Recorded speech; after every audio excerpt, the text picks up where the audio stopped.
اللہ اکبر اللہ اکبر لا الہ الا اللہ اللہ اکبر اللہ اکبر وللہ الحمد۔ موقع اللہ تعالیٰ کی عظیم عبادت کے ساتھ جڑے ہوئے ہیں۔ ایک روزوں کی تکمیل پر اللہ تعالیٰ کی طرف سے بطور انعام کے عید الفطر کی نعمت عطا ہوتی ہے۔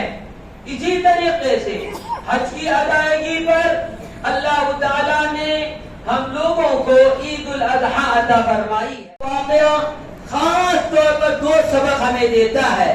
ایک سبق یہ ہے کہ بندہ اللہ تعالیٰ کے حکم کے سامنے اپنے آپ کو سر تسلیم خم کر دے، اپنے آپ کو اللہ کے حکم کے سامنے جھکا دے۔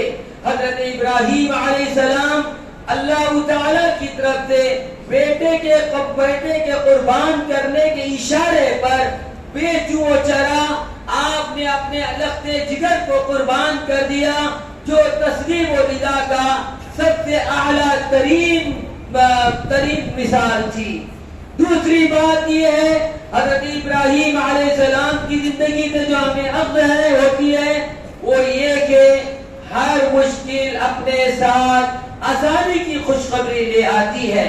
حضرت ابراہیم علیہ السلام پر کس طرح کے حالات آئے، کن حالات سے ان کو دوچار ہونا پڑا، لیکن ان تمام حالات کے پیچھے اللہ تعالیٰ کی طرف سے کشادگی اور وسعت کی خوشخبری تھی۔ حضرت ابراہیم علیہ السلام نے حضرت اسماعیل علیہ السلام کو ذبح کیا، لیکن اللہ تعالیٰ کو ان کی ادا اتنی پسند آئی کہ قیامت تک ان کی سنت کو جاری رکھنے کا ہمیں حکم دیا۔ قربانی حقیقت میں دو عظیم ترین نبیوں کی سنت ہے۔ حضرت نبی اکرم صلی اللہ علیہ وسلم جب مدینہ منورہ ہجرت کر گئے تو آپ صلی اللہ علیہ وسلم کی قربانی کبھی ناغا نہ ہوا، اور آپ صلی اللہ علیہ وسلم کا یہ عمل ہمارے لیے سنت مؤقت کا آخری دن اور ایام معدودات کا پہلا دن۔ ایام معدودات سے مراد یوم النحر، یوم القر اور اس کے ایام التشریق، ان کو جو ہے ایام معدودات بتایا گیا ہے، تو اس کا پہلا دن ہے۔ اور یہ دن اللہ تعالیٰ کی شعائر کی تعظیم کا دن ہے۔ وَمَن يُعَظِّمْ شَعَائِرَ اللَّهِ فَإِنَّهَا مِن تَقْوَى الْقُلُوبِ۔ اللہ تعالیٰ کی شعائر کی تعظیم یہ دل کے تقوی کی علامت ہے۔ نبی کریم صلی اللہ علیہ وسلم نے یوم النحر کے سلسلے میں فرمایا اللہ تعالیٰ کو اس دن سب سے زیادہ محبوب عمل خون بہانا ہے۔ نبی اکرم صلی اللہ علیہ وسلم نے فرمایا جانور اپنے سینگوں کے ساتھ، اپنے کھروں کے ساتھ قیامت کے دن آئے گا، اور خلوص کے ساتھ جو قربانی کرتا ہے خون کا قطرہ زمین کو گر نہیں پاتا، اس سے قبل اللہ تعالیٰ کے یہاں وہ قبولیت پا جاتا ہے۔ فَطِيبُوا بِهَا نَفْسًا، لہذا خوش دلی کے ساتھ تم قربانی کیا کرو۔ صحابہ نے پوچھا نبی اکرم صلی اللہ علیہ وسلم سے ما هذه الاضاحی، یہ قربانی کیا چیز ہے؟ نبی اکرم صلی اللہ علیہ وسلم نے فرمایا تمہارے پاس حضرت ابراہیم علیہ السلام کی سنت ہے۔ پوچھا گیا اس پر ہمیں ملے گا کیا؟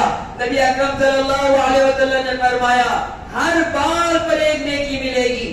صحابہ میں نے پوچھا جو میڈے کے اندر بال زیادہ ہوتے ہیں کیا اس کے اوپر بھی ہر بال کے بدلے میں ایک نیکی ملے گی؟ نبی اکرم صلی اللہ علیہ وسلم نے اس پر بھی ہمیں نیکی کی بشارت سنائی۔ لہذا اس عمل کو ادا کرنے کے ساتھ ساتھ ہمارے دل و دماغ میں صرف قربانی کرنا نہ ہو بلکہ اس بات کا احساس ہو کہ حضرت ابراہیم علیہ السلام نے اپنی نفیس سے نفیس چیز اللہ تعالیٰ کی رضا کے لیے قربان کی تھی، لہذا ہم کو بھی یہ سوچ لینا چاہیے اللہ کے دین کی سربلندی کے لیے ہم کو اپنی عزیز ترین چیز کو بھی قربان کرنا پڑے، ضرور قربان کریں، کیونکہ قربانی یہی ہمیں سبق دیتی ہے۔ اس موقع پر ہم یہاں ایک پیغام لے کے جائیں، ہم میں سے ہر ایک ذمہ دار ہے، کلکم راع کلکم مسئول عن رعیتی، ہر ایک ذمہ دار ہے، ہر ایک کو اس کی ذمہ داری کے بارے میں پوچھا جائے گا، چاہے باپ ہو، چاہے ماں ہو، مرد ہو یا عورت ہو۔ آج کل ہمارا تربیتی نظام کمزور سے کمزور تر ہوتا جا رہا ہے، دینی بنیادیں ہماری متزلزل ہوتی جا رہی ہے۔ اس اعتبار سے والدین کی ذمہ داری بنتی ہے بچپنے ہی کے اندر ان کے اندر دینی مزاج پیدا کرنے کی کوشش کریں، اللہ کی طاعت اور اللہ کی طاعت کا جذبہ ان کے اندر ابھارے، اللہ تعالیٰ کی نافرمانی سے ان کو بچنے کی تاکید کریں۔ ورنہ آج کل کے نئی ایجادات نے ہمارے ایمان تک کو برباد کر دیا، اخلاق کو برباد کر دیا، ہم کو بے حیا بنا دیا ہے۔ اس اعتبار سے اس بات کا خیال رکھا جائے، تربیتی نظام کے اندر ہم کو یہ بات ملحوظ ہو کہ زور زبردستی کے ساتھ کام نہیں چلتا، جس قدر نرمی کے ساتھ، جس قدر خلوص کے ساتھ بات کی جاتی ہے، یہ اللہ تعالیٰ کو بھی محبوب ہے اور یہ بات سامنے والے کے دل میں بھی اترتی ہے۔ اس کے ساتھ ساتھ اللہ تعالیٰ کا ہمارا تعلق مضبوط ہو، ہم اللہ تعالیٰ سے اپنے لیے، اپنے بچوں کے لیے ہدایت مانگنے والے ہوں۔ اس موقع پر ہم اپنی عورتوں پہ کہیں گے، عورت معاشرے کی مضبوط ترین اینٹ ہوتی ہے۔ ماں کے اندر مثالی بیوی بننے کی اگر صلاحیت ہے، مثالی ماں بننے کی صلاحیت ہے، تو امید لگائی جا سکتی ہے کہ معاشرہ خیر کی ڈگر پر چلے گا اور اس کے لیے خیر و خوبی مقدر ہوگی۔ اگر عورتوں کے اندر ہی دینی مزاج کم ہو جائے تو پھر اس صورت کے اندر ان کا معاملہ آئندہ کی زندگی کے اندر داوا ڈول ہو سکتا ہے۔ اس موقع پر ہم عورتوں پہ یہ بھی کہیں گے، نبی اکرم صلی اللہ علیہ وسلم کی تعلیمات یا عورتوں کے متعلق جو خدشات بیان کیے ہیں وہ ہمارے مد نظر ہوں۔ صنفان من اہل النار، دو قسموں کے لوگوں کو میں نے جہنم کے اندر دیکھا۔ نبی اکرم صلی اللہ علیہ وسلم نے فرمایا، کاسیات عاریات مائلات ممیلات۔ نبی کریم صلی اللہ علیہ وسلم نے فرمایا، بعض عورتیں وہ ہوتی ہیں کپڑا پہننے کے باوجود ایسا لگتا ہے کہ کپڑا پہنے ہوئے نہیں ہے، یا ان کے کپڑے بالکل ناقص ہوتے ہیں اور جسم کے خد و خال کو بتانے والے ہوتے ہیں۔ دوسری بات یہ ہے کہ عاریات یعنی مطلب یہ ہے اخلاق سے لاپرواہ اور دینی امور سے لاپرواہ ہوتے ہیں۔ اب گویا کہ نیک برانہ طریقے پر ان کا گزر بسر ہوتا ہے۔ مائلات ممیلات، ان کی شکل اور ان کی چال ڈھال کچھ ایسی ہوتی ہے کہ لوگوں کو اپنی طرف مائل کرتی ہے اور اپنے ایسے طور طریقے اختیار کرتی ہے جس سے دوسرے کے دل کے اندر شیطان اپنا گھر بنا لیتا ہے۔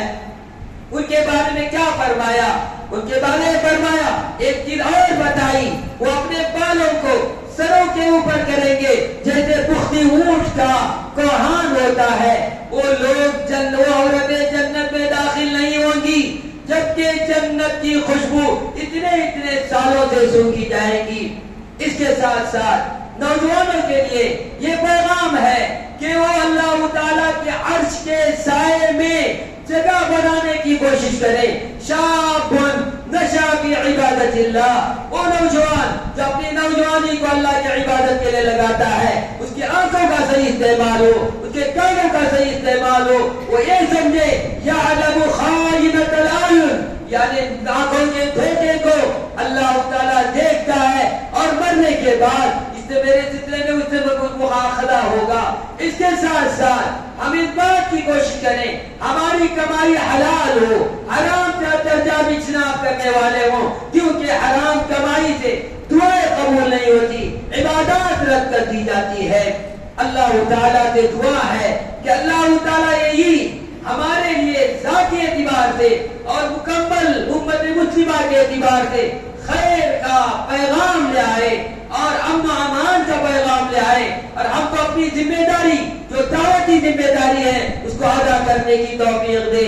اللہ تعالیٰ یہ عید قربان ہم سب کے لیے باعث برکت کرے اور اس کا صحیح پیغام اپنے دل میں بسانے کی اور اس کو عملی زندگی میں اس کو جگہ دینے کی توفیق دے۔ وصلی اللہ علی نبینا محمد وعلی آلہ وصحبہ اجمعین والحمد للہ رب العالمین۔